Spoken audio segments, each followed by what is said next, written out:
శ్రీ లక్ష్మీనరసింహ పరబ్రహ్మణే నమః.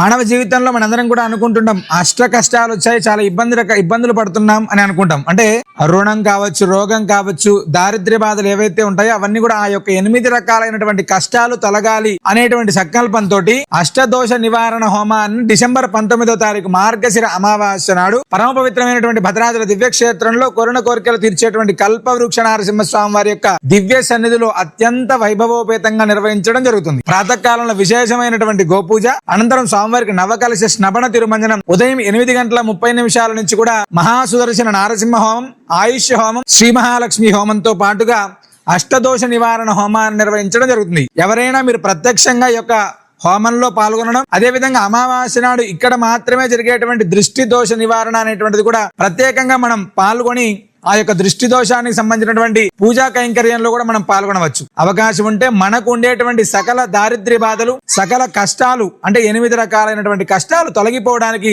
జరిగేటువంటి యొక్క అష్టదోష నివారణ హోమంలో పాల్గొనండి. స్వామి యొక్క పరిపూర్ణ అనుగ్రహాన్ని పొందండి. సర్వేజన సుఖినో భవంతు.